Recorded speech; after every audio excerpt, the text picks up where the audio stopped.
Olá, eu sou a Dana Farias e hoje a nossa entrevista é com a Karen Santos. Então não sai daí porque está começando mais um Arte Suburbana Entrevista.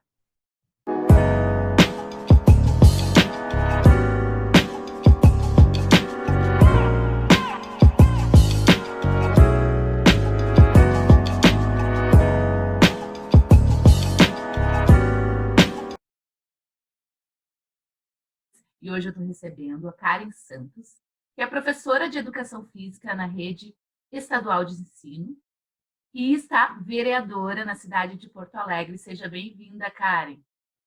Obrigado, Dana, pelo convite. Ai, que prazer estar te recebendo aqui. Prazer é meu. É a tua primeira vereança, Karen. Isso, fiquei de suplente, assumi em 2019, um ano e meio agora de vereadora, tendo que enfrentar junto aí os desafios da pandemia. Ai, tá uma loucura agora, né? Como é que vocês estão trabalhando agora com essa função de pandemia? Remotamente, desde março, 24 de março, a Câmara suspendeu as funções presenciais. Agora estamos com um novo regimento interno que permite não só as sessões online, mas também as comissões. Então, a equipe lá da Câmara está se preparando agora para organizar como é que vai ser as comissões, as CUTABs, COSMAs, todas as comissões internas ali da Câmara. Atualmente estava funcionando só a CCJ, né, que é de Comissão de Justiça, que é Uhum. dar base legal para os projetos irem para votação. Sim, Agora a gente quer expandir, porque vão querer votar outros projetos que não só os relacionados ao Covid-19. E aí está muito difícil a gente conseguir ter a participação das pessoas, né, na organização, no debate dos sim. projetos. Assim. Então, é uma tentativa de voltar mais próximo da normalidade, assim, a Câmara funcionar. Vamos ver como é que vai ser. É complicado, né? A prefeitura até É, ensaiou, né, uma volta do comércio, mas depois fechou tudo de novo, porque aumentou demais o índice, né, de infectados, né? Tá bem isso. complicada essa situação, e ainda mais agora na área da saúde, quem depende do SUS. Eu soube até Nossa. que tem alguns postos de saúde fechando, né? A unidade. Já o F5 fechou Ai, ali na comunidade do Cruzeiro.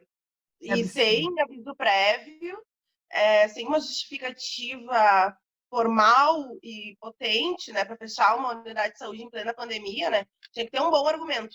A gente entrou com mandato de segurança, eu, o vereador Olibone, a vereadora Cláudia, o Freitas, e saiu a resposta agora, a juíza que recebeu o mandato está intimando a Secretaria Municipal de Saúde a responder qual foi o motivo, né, que eles alegam estrutura, que fica no anexo do Guerreiro Lima ali na Cruzeiro. Só que eu conheço outras unidades de saúde também que são anexadas à escola e fica na mesma pavimentação da rua, não é um porão, como está alegando no documento da prefeitura.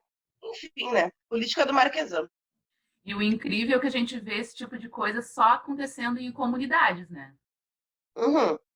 Onde Meio de mais bairro, necessita, em né? bairros mais abonados financeiramente, tu não vê acontecer esse tipo de coisa, né? Como é que vai. Porque eles têm planos de saúde, né? Eles querem mais é que privatize tudo para eles expandirem os negócios dessas firmas, dessas indústrias de saúde, farmacêuticas e etc. É, Então, a gente até apresentou lá na Câmara, dando um projeto que tratava da fila única para o SUS, né, dos leitos de UTI privados e públicos, e que no momento que a gente está vivendo, a prefeitura tivesse a gestão das UTIs e das CTIs dos leitos privados também, e organizasse uma fila única, para não ter nenhum tipo de discriminação de gênero, de raça e de classe. Né? Porque tem pessoas que têm condições de acessar e tem pessoas que não vão ter condição de pagar um hospital privado. E não passou nem da CCJ. não, Então, a gente não consegue, sabe, mexer no privilégios dessa classe econômica e política da cidade. tá bem complicado mesmo. Quem sofre mais são as pessoas que têm menos condições financeiras, sempre, né? Sempre o Sim, lado mais fraco, né, é o que acaba sofrendo as consequências, principalmente agora nesse governo, né, que a gente está passando agora, o federal, o sim. estadual, o municipal, a gente está enfrentando diversos problemas, né, agora, né, a nível federal, municipal e estadual também, está bem complicado. Tem essas divergências ideológicas, assim, mas eu vejo que de fundo o projeto de liberal de Estado, né? Neoliberal de Estado, de privatizações, concessões. Eles querem conceder ao mercado público. Eu vi que ontem, no Congresso, ou foi no Senado, acho que foi no Senado, que aprovaram um novo marco regulatório para a água e para o saneamento, que permite privatizações. Então, tu vê, assim, de alto a baixo, que tem uma orientação em relação às instituições públicas, aos servidores, né, que são ditos como os privilegiados, e também essa lógica de fazer tudo virar mercadoria, né? Quem tem, compra, quem não tem, se vira. É complicada essa situação. Vamos mudar um pouquinho de assunto, assim, vamos voltar lá para o começo, assim, sabe? Como que tu descobriu que tu queria começar a trabalhar no meio político, né? Onde que tu descobriu essa vocação? Ah, não, eu acho que eu tenho vocação para fazer isso, eu gosto, sabe? Eu já sou dedicada, já estou dentro dos projetos sociais, quero me engajar nisso aqui. Qual momento que aconteceu? Então, foi numa salinha, reunindo ali com os companheiros da Alicerce, e eles falaram, é tu, negona. E aí começaram a fazer toda uma defesa do porquê que tinha que ser eu, e eu não estava me convencendo, porque a luta do movimento social tem muita liberdade, e tu tem também uma crítica muito forte, assim. Quem veio de 2013, da Jornada de Junho, a gente criticava muito a institucionalidade, os partidos políticos, a gente apostava muito no protagonismo das organizações sociais do povo, e tudo aquilo me afastava da ideia de candidatura e filiar em partido político, e eu tinha repulsa disso. Então, foi todo um processo de convencimento, lá em 2015 ainda, para pegar e eu assumisse essa tarefa enquanto coletiva, assim. Que eu não ia estar sozinha, que a gente ia construir tudo coletivamente, que era para fortalecer a nossa política, que dali a gente tinha um potencial de falar para mais pessoas, que a gente tinha que expandir, senão a gente ia virar uma seita, não era um coletivo, não tinha potencial político de convencer e influenciar o povo em momentos históricos. E aí foi todo um processo de convencimento, assim. Eu me lembro que eu fui conversar com a minha família quase nas vésperas, assim, de lançar a candidatura mesmo. Tinha muito, ainda tenho esse receio muito grande de envolver meus parentes, meus familiares nessa construção, até porque eu gosto de dividir bastante, assim, sabe, esse momento do institucional, Karen a vereadora e a Karen a militante, a Karen a filha, a Karen a professora, porque são mundos completamente distintos, assim, sabe? E aí tem um grau de formalidade ali dentro da institucionalidade da Câmara que às vezes eu me sinto extremamente sufocada, sabe? Então é um lugar, não é um lugar cômodo, sabe? É um lugar que me incomoda, assim. Então eu tentando colocar, dando o foco, a prioridade para minha militância política mais coletiva e ativista do que a vereadora, com todos os protocolos, eu dou opção por continuar sendo militante e ativista, e estou na Câmara, né? Amanhã posso não estar, assim, e luta que segue, sabe? Não se apegar àquilo ali, porque aquilo ali é um espaço muito hostil, tóxico, né? Que nem a juventude gosta de dizer. É complicado. Quantos vereadores negros tem dentro da Câmara de Porto Alegre? Tem eu e o Cláudio Conceição. O Cláudio Conceição é do DEM, eu acho que ele está no DEM ainda. Teve a janela agora, no março, vários trocaram de partido, né? E ele é policial civil. Várias questões, assim, então fica difícil mesmo tu mensurar o grau de compromisso, assim, da negritude mesmo, né? Tu pode ser negro, mas ter uma consciência, né, pautada no mito da democracia racial. E eu acredito que é isso que pauta o pensamento político de todos os vereadores. Ontem, ali de noite no grupo, um vereador colocou, não quero denegrir o partido de vocês. E aí eu já trouxe, né, o conceito de denegrir e trouxe reportagem da Gaúcha e nossa, isso é mimimi. Comandante Nádia, nossa, que isso é muito chato. Vocês de novo. Ninguém está saudando que o novo ministro da Educação é um ministro negro, sabe? Eles reduziram toda a discussão que a gente, enquanto movimento social, a gente vem pautando, a sociedade está mais politizada. Parece que a Câmara ainda está no século XIX, sabe? O pensamento da casta política gaúcha. Então a gente tem coisas que a gente não avança na pauta, objetivamente. Eles não falam racismo. Eu fiz ontem uma emenda que era para destinar um valor do orçamento, que eu tirei da publicidade, para a política de combate ao racismo e promoção da igualdade racial. Vereadores que tinham um constrangimento de falar racismo e raça. Então, eu estava assim, eu acho que é importante ter orçamento para lazer, para esporte, para cultura. Aí isso não, é para política de combate ao racismo. Depois os clubes, as associações, os terreiros vão definir como é que eles querem organizar, né, as campanhas. Mas é uma política de combate ao racismo. E aí todas as justificativas, assim, né? Porque eu coloquei até na defesa que não basta não ser racista.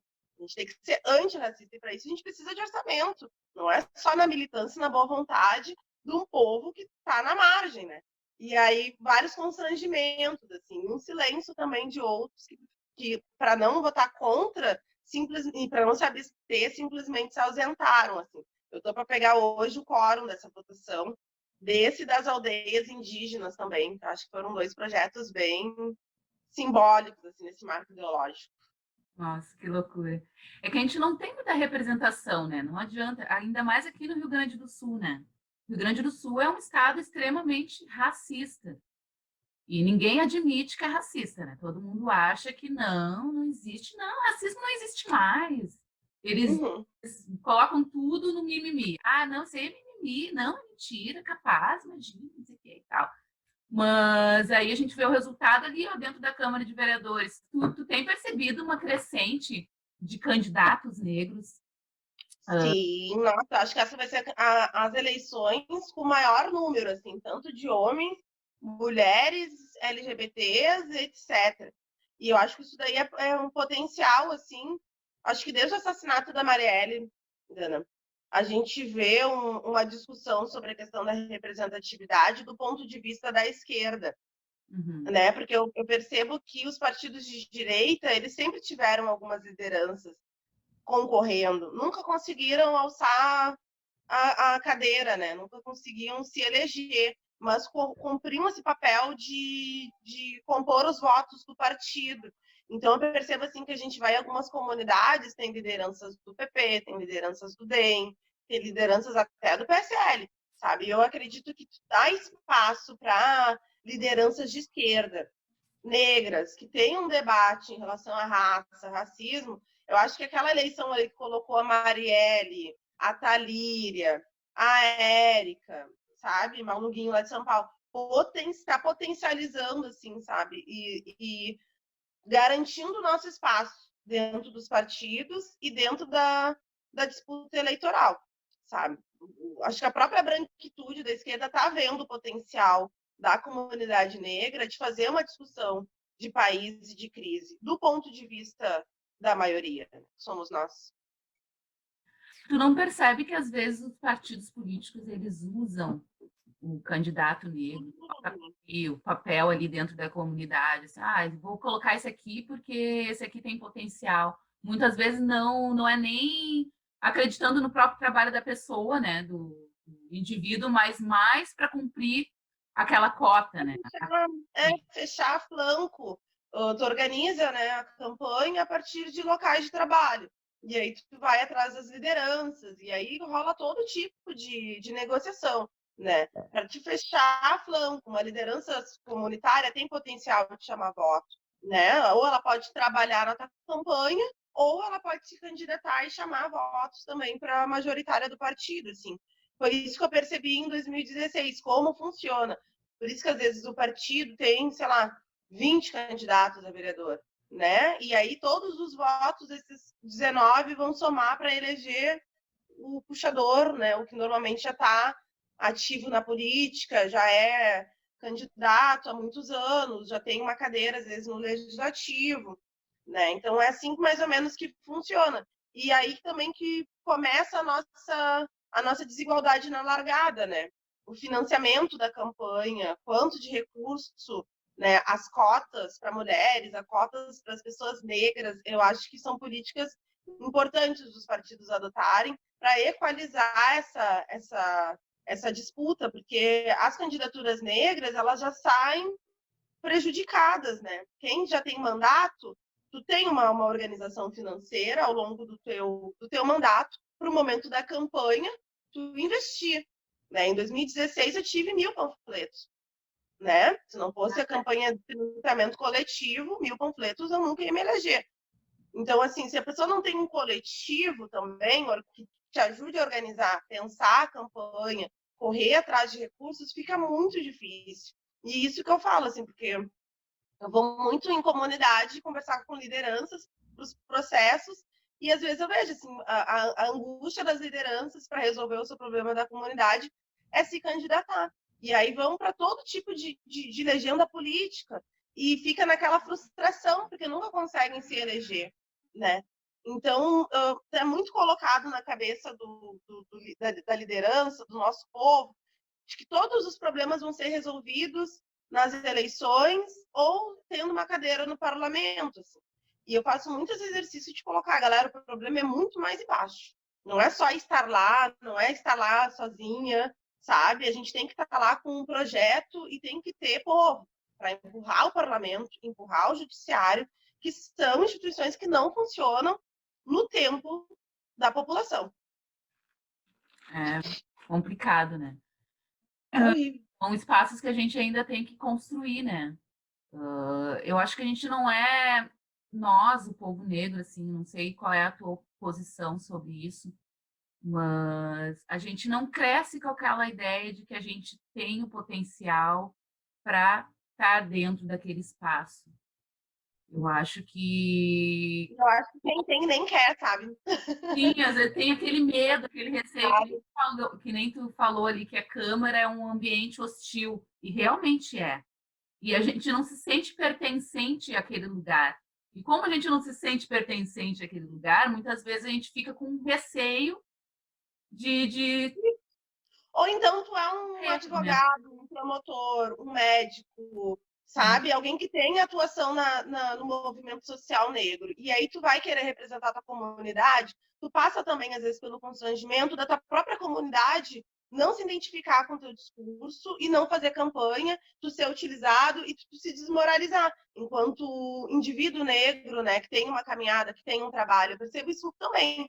Pessoas que são ativistas e militantes do movimento negro, que têm muito potencial para estar nos representando dentro desses espaços e que muitas vezes ficam fazendo esse balanço mesmo, né? Pô, eu vou me expor, eu vou colocar a minha cara lá para representar as nossas bandeiras históricas e o mito do Brasil, sobretudo aqui no Rio Grande do Sul, é o da igualdade racial.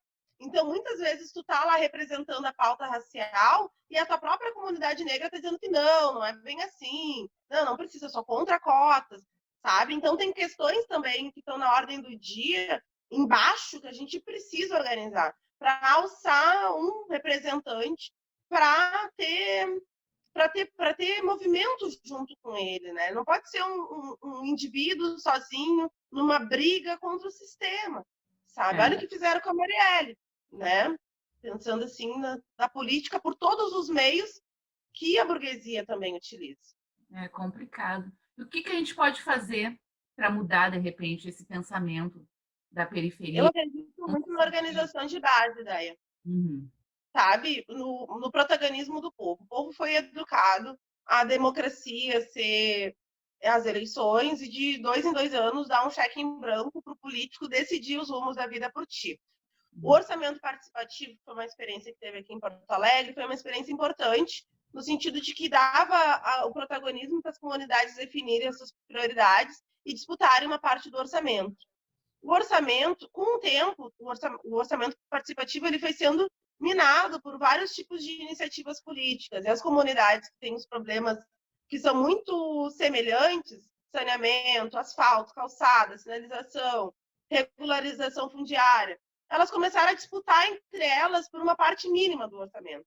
E hoje a gente ainda vê a dificuldade das comunidades se unirem por lutas em comum do nosso momento. Por exemplo, os ônibus que foram, né, restritos, as linhas e os horários, e afeta toda a nossa cidade. A dificuldade que está sendo ter uma solidariedade e uma luta em comum das comunidades, das associações, dos terreiros, das escolas de samba, né, que são as organizações políticas do nosso povo. Então, a gente percebe que precisamos reconstituir esse trabalho que foi feito, sabe? Que as pessoas consigam ter protagonismo na elaboração, na fiscalização política, apesar do trabalho hoje estar muito mais opressivo e exploratório, né? As pessoas estão trabalhando mais, ganhando menos, ficando mais tempo em deslocamento. Como é que a gente disputa o tempo livre das pessoas? Né? A igreja faz isso, a novela faz isso, o futebol faz isso. A gente tem que disputar as pessoas por ponto de vista da discussão política, de se tornarem sujeito, não objeto da política dos outros. E isso é o que mais encanta na política, sabe? Às vezes a política se torna um espaço de disputa, faz parte, sabe? Faz parte de disputar, faz parte de brigar pelo que acredita. Como é que a gente também tem método, tem valores próprios nossos para fazer o ambiente ser um ambiente construtivo, né? Não importa ter disputa, não importa ter divergência, mas tem que ser um espaço construtivo para o trabalhador que, né, trabalha 8, 10 horas por dia, chegue numa reunião, entenda o que está acontecendo, seja parte dos encaminhamentos, independente se tenha perdido ou não na discussão do que fazer. Né? Então, eu acredito que é todo um novo método de construção de política, né? Não só política pública, aquilo que dá para fazer com o Estado, políticas próprias nossas, autônomas. Né? Só existe organizações do movimento negro, terreiro, escola de samba, clube social, não porque o Estado nos deu. Esse Estado não é uma concha vazia que a gente vai lá e ocupa com o nosso conteúdo antirracista. O Estado é um agente econômico, é um agente de classe, e as pessoas acham que o suprassumo é ter política pública. Política pública é uma parte do nosso problema. Como é que a gente gera autonomia? Como é que a gente gera renda? Como é que a gente tem política também para, né, pegar recursos do Estado? Os grandes empresários só são grandes porque têm isenções, exonerações de impostos, tem seus agentes lá dentro das instâncias fazendo leis para beneficiar, né, alguns monopólios. Então, toda essa perspectiva de formação política, de como funciona a sociedade, é algo que a gente, enfim, né, nos 13 anos do Partido dos Trabalhadores, faltou muito trabalho de base, terceirizou para as igrejas pentecostais, pentecostais, né, para fazer esse trabalho do acolhimento, da alimentação, do emprego. Hoje a gente tem que voltar para as comunidades, resgatar essa moral, né, que a gente perdeu enquanto trabalhadores que somos, e tentar trabalhar nas contradições do sistema, da ideologia das igrejas, que gera muita contradição. Bem complicado mesmo. A gente tem que voltar para as bases, né? A formação política, de repente, poderia vir lá da criança, do adolescente que ainda não iniciou a, o seu, ainda não votou pela primeira vez, né? Que tu é professora, né, Karen? Tu trabalha na rede estadual, agora tá de licença, tudo. Mas qual que tu acha que é o papel do professor nessa educação, assim, de um pensamento mais crítico para o jovem, para as crianças, de repente, desenvolverem um pouco mais esse pensamento crítico e se colocarem mais nesse meio, né? Se verem como protagonistas também nesse meio. Eu fui professora na época da ocupação das escolas, em 2016, e foi um processo muito importante em que os estudantes ocuparam as escolas. A gente estava em greve, né? Então eles nos ajudaram nesse sentido tático, assim, de fechar as escolas para que, inclusive, os professores que não queriam fazer a greve, estavam furando a greve, não pudessem utilizar aquele espaço. Assim. Então foi um momento de bastante sintonia, assim, entre a categoria docente e discente, porque normalmente o espaço da escola é um espaço de conflito, né? Um espaço de hierarquia, um espaço de pouca negociação, é um espaço que reflete uma escola jesuíta, burguesa, capitalista. Assim. Então, muitos dos valores da escola, da meritocracia, do conteudismo, esse positivismo, é um modelo de educação que não forma para pensar, não forma para refletir, não forma para construir novos paradigmas. É uma escola que te ensina as regras do jogo capitalista, inconscientemente. Então, eu sempre digo, toda pessoa negra tem uma história triste para falar sobre a escola, porque a escola é isso também. Né? É um espaço de violência, é um espaço de opressão. Hoje chamam de bullying, né? Um nome bonito, mas é o velho racismo, machismo, gordofobia, LGBTfobia. E eu acho que quando os estudantes ocupam a escola em 2016, é um espaço que eles ressignificam. Eles têm os seus horários, eles fazem a sua agenda de alimentação, eles cozinham, os pais vêm junto para a escola, os professores engajados, né, também estão lá junto para tentar dar uma retaguarda, um auxílio. E eu percebi que aquilo ali foi um momento muito importante, assim, para a gente questionar esse modelo de instituição, né? Não é à toa as repetências, as evasões, não é à toa a gente formar mal e mal para esse mercado de trabalho que não valoriza, sabe, para esse emprego precário, de ser, sei lá, empacotador do Zafari, Uber, Rappi. Que tipo de emprego hoje a gente está, para que tipo de emprego a gente está formando, né? Não é para o vestibular de uma universidade federal, sabe? Até porque não tem espaço para todos dentro da URGS, assim.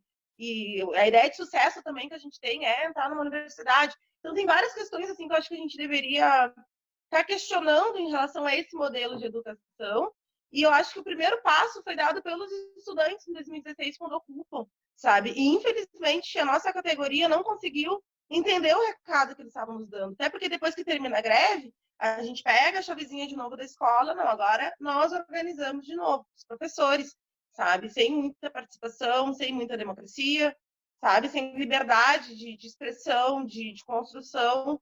E eu percebo que é uma categoria, nós, do magistério estadual, que vem sofrendo. A gente sofreu na mão do Sartori, estamos sofrendo na mão do Leite, estamos perdendo os nossos direitos, estamos sendo desmoralizados, né, por esses governos que não nos dão o direito nosso, que é o valor do nosso trabalho.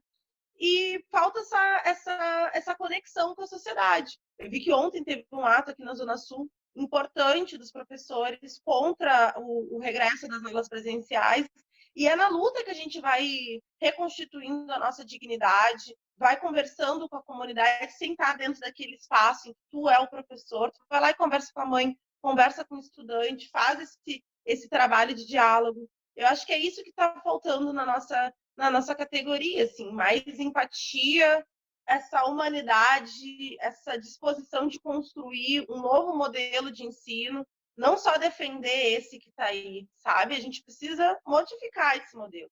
E mudanças radicais, assim, porque não são poucas as mudanças. É um modelo de ensino que estamos no século XXI e o ensino está ainda no século XX, sabe? Então, que interesse isso vai criar na estudantada? A gente tem que criticar isso. Que interesse cria em nós? Uma categoria adoecida, uma categoria cansada, uma categoria desvalorizada, sabe? Então, hoje a escola é uma panelinha de pressão, assim.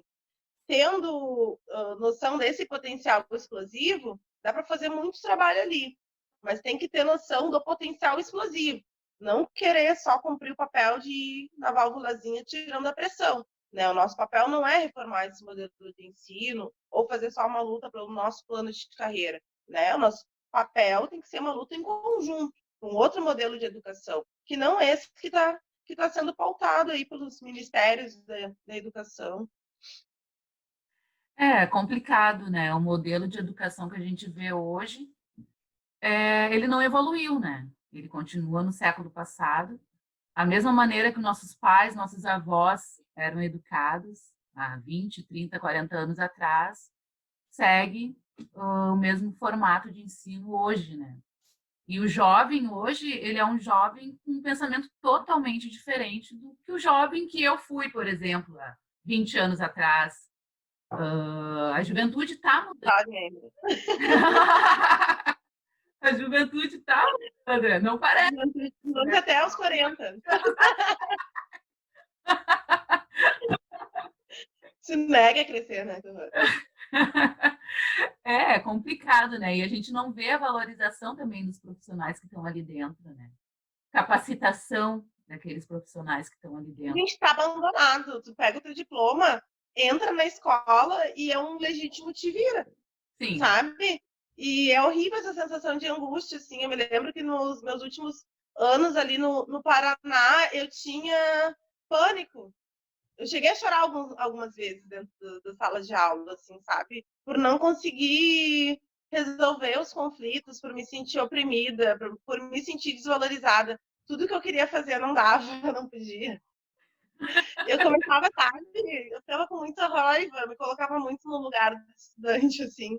E foi muito angustiante, assim, sabe? Tanto que hoje eu tô refletindo, assim, como é que a gente não consegue ter um canal próprio de educação, cursinho, reforço, um instituto, eu não sei, sabe, mas eu não me vejo mais trabalhando para o Estado dentro dessa operação que é ser o professor estadual, sabe, É, da rede de ensino público. Eu acho que é um espaço muito massacrante para nós, assim, que tem um compromisso antirracista e antissistêmico, estar lá dentro, assim, tu vê o Estado operando, sabe, ideologicamente em cima da nossa juventude.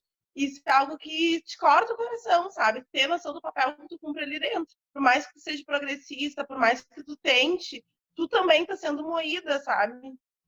É muito louco. complicado. É complicado porque o jovem se forma cheio de ideias, que nem tu falou, né? Tu sai da faculdade cheio de ideias, assim, com todo gás, daí tu chega lá, pá, cortam a tua ideia. Não, isso aí não pode. Aí tu... Chega lá, tu vai dar religião, que nem eu. Era educação física, precisava fechar período. Ah, então tu dá religião. Cara, eu não, sabe, não me formei para dar religião. Não, mas tu precisa fechar tua carga horária aqui na escola. Ou então tu vai para outra escola, sabe? Por causa de 2 períodos. Aí tá eu lá dando religião, sofrendo, massacrada. não Aí eu era fazia nem a debate tua de formação. gênero. Que absurdo. Não é para fechar período. Isso acontece muito na escola estadual. Para fechar período dentro da mesma escola, para gente não precisar ter que assumir 2 períodos em outra escola. Faz esses remendos. O que está faltando? Filosofia, religião, sabe? Essas matérias assim que no senso comum não precisa de formação, sabe? Qualquer um Sim, pode assumir. Ai, é muito sim. complicado. É, eu sou formada em música, né? Então, às vezes, tem aquela coisa assim, dá aula de artes. Assim, Uhum, um desenho livre. é isso, sabe? O artista plástico se forma para quê, então, né? Se vem uma Completamente. música, que é uma outra matéria, que é um outro segmento, vou lá dar aula, vou lá dar É livre para os alunos. isso. Aí tu tem que explicar, aí tu já se incomoda, sabe? Ou tu assume algo que não é da tua área e ter que correr atrás de conteúdo, e é mais trabalho em casa, sabe? Então são questões assim que eles te colocam entre opções, sabe? Ou tu se submete e te incomoda, ou tu não se submete e te incomoda igual. Tu não tem saída de não se incomodar, de não ter Sim, sobretrabalho, sabe? é bem complicada. A vida de professor não é fácil, não. Base. E muitas vezes a gente vê os projetos sociais cumprindo esse papel de construção crítica, que nem eu estava te falando, né? De construir um jovem com uma visão mais crítica, e blá, blá, blá. Vê muitas vezes os projetos sociais ocupando esse papel que, de repente, a escola poderia estar fazendo, que o governo devia estar possibilitando para os Já alunos. renunciando, né? O governo ele não tem interesse de um jovem crítico que Não, tenha conhecimento da sua história. não. Então, desde lá da Lei 10.639, de 2003, eu já percebi que há um boicote objetivo e subjetivo para a implementação da lei. E, ao mesmo tempo, tu vê projetos como Quilomboja, Meninas Crespas, Atrativos, Empoderadas da Lu, Uhum. Quilombelas, tu vê o Odomodê, que tem um projeto ainda de dança, de cultura e de arte no contraturno. Eu estou muito apostando nessas organizações, nesses coletivos, assim. E eu Uhum. fico pensando como é que a gente tem mecanismo para conseguir financiamento do Estado. Um fundo de combate ao racismo, algo que a gente conseguisse destinar recursos tanto da esfera pública quanto privada para financiar essa auto-organização. Isso eu acho que é ser bem potente, assim, não esperar mais do Estado, fortalecer essas organizações nossas e minimamente ir organizando um projeto político, sabe, de educação, né, que passe pela nossa área, mas que também avance para o debate de território, para o debate de mercado, sabe, que a gente vá conseguindo a partir do nosso enraizamento e também pensando assim nas debilidades das outras questões que eles apresentam para nós. É muito fácil a gente identificar na educação porque nós somos da área, né? Então a gente consegue perceber no cotidiano os problemas que existem, as questões que são estruturais mesmo dentro do nosso ensino precário. Como é que a gente consegue também avançando na educação, junto com os profissionais da saúde, junto com os profissionais da assistência, e pensando um contrapoder mesmo, sabe? Organizações contra poder, contra coloniais, contra essa lógica hegemônica do Estado racista, branco e genocida.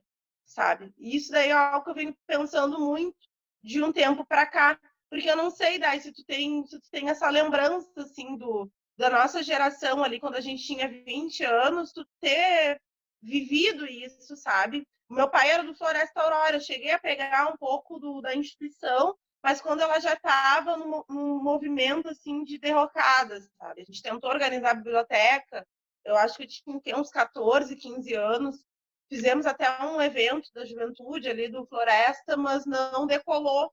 E depois eu volto para o movimento já na universidade, assim, então acho que teve um delay, sabe, um espaço de tempo em que não teve muita ação e reflexão em torno do que fazer, né, em relação ao Estado, em relação a essa elite racista. Na verdade, na minha juventude não tinha. Eu moro em Cachoeirinha, que é uma cidade pior ainda do que Porto Alegre na questão de acesso, né, cultural. Aqui é bem segregado. Aqui Uhum. é o CTG e deu e acabou. Então, nós que somos fazedores de cultura aqui da cidade, a gente está sempre lutando para colocar a cultura afro um pouquinho mais, sabe, para Uhum. e ocupar um espaço. Tem um coletivo de artistas negros aqui que a gente está sempre tentando fazer eventos, está sempre fazendo eventos e colocando nossa cara mesmo, sem apoio de ninguém, né? Sem apoio da prefeitura, sem apoio de Secretaria de Cultura, sem apoio de nada. Mas é bem complicado. Na minha juventude, eu não me lembro de nada assim que me aproximasse da cultura negra, que fizesse me interessar mais na educação. Tudo isso eu fui Sim. construindo solitariamente, assim, sabe? Foi Uhum. nada bem, Eu bem acho que é bem esse complicado. nosso papel, sabe? Solidificar essas iniciativas para que a próxima geração não tenha tanta dificuldade, não sofra tanto que nem nós sofremos, para conseguir ter espaço para se realizar, né, enquanto sujeito político. Porque muitas vezes as pessoas entram nos movimentos e se frustram e abandonam, e se tornam, às vezes, até mais individualistas, sabe, do que antes, assim. Uhum. E eu fico pensando muito nisso, assim, os espaços políticos, os nossos espaços construídos pelos nossos valores, têm que ser espaços que reflitam, assim, sabe, essa angústia que a gente passou para conseguir ter hoje o lugar que a gente tem, como é que a gente facilita a vida da próxima geração, assim, sabe? É, esse é o nosso papel, né? A gente está trabalhando para que os nossos filhos, nossos sobrinhos, nossos netos tenham mais acesso do que a gente teve, né? E para eles seja um pouquinho mais fácil e assim, consequentemente, cada geração que vá vindo progrida um pouco mais, né? Essa é a ideia. Karen, Essa é a ideia. vou te agradecer muito a participação aqui no Arte Suburbana Entrevista. Foi um prazer conversar contigo. Prazer, Dani. E trocar figurinhas contigo, te conhecer um pouquinho melhor, porque eu te conhecia virtualmente, já tinha te visto em alguns eventos da negritude, assim, mas nunca tinha te Os eventos noturnos, conversado batrinando, mesmo. sabe? Os eventos noturnos. É. Não tinha Mas te eu acho que eu te maneira conheço da ainda de Marcha do conversar. Orgulho Crespo, acho que foi. Sim, sim, sim. Todo ano eu estou na Marcha do Orgulho Crespo, de alguns eventos também. Eu me lembro, o último evento que eu te vi, acho que foi do Conceição, do Hospital Conceição, Ah, sim! da Consciência Sim, do Negra. Antônio, né? Isso, Isso Antônio mesmo. do lado do Estado, show de bola. Em novembro do ano passado, estava lá presente, ouvi a tua fala, gostei muito, tu sempre representa muito. Tu fala muito bem, foi muito bom falar contigo, muito bom te conhecer, Obrigada, as Daya. figurinhas. Para mim foi ótimo também. Eu sinto muita falta de conversar com as pessoas do movimento social negro, sabe? Porque, querendo ou não, agora a gente está no momento que a gente conversa muito com a branquitude, ou as lives que tu nem sabe muito bem para quem tu está se comunicando, né? E às vezes falta um pouco desse bate-papo entre pessoas negras que têm trabalho, sabe? E tem compromisso com a causa, que tu não precisa ficar explicando Sim, a origem do conceito, sabe? A gente consegue realmente fazer uma troca de um patamar e de um ponto de vista convergente, assim. Então, eu tô bem acolhida, tô me sentindo bem menos tensionada, sabe? Aquelas conversas que tu sai se sentindo assim, meio que de alma lavada. Obrigada, Jai. Obrigada Às vezes a gente mesmo. tem que estar explicando o que é racismo para as pessoas, tem que explicar que não é mimimi, bababá. É bem Um espaço que já vai tensa, sabe? É horrível, é horrível. Mas é a cansativo. tarefa para que a gente tem que fazer. Muito obrigada, viu, Karen, Eu que agradeço, né, de novo. por receber. Obrigada a todos vocês que acompanharam também a nossa conversa até aqui. Terça que vem tem muito mais. Então, se você gostou do nosso bate-papo, dá um like aqui, dá uma fortalecida no nosso canal, se inscreve, comenta, compartilha com seus amigos, certo? Então, até a semana que vem. Um abração e um beijão para todo mundo.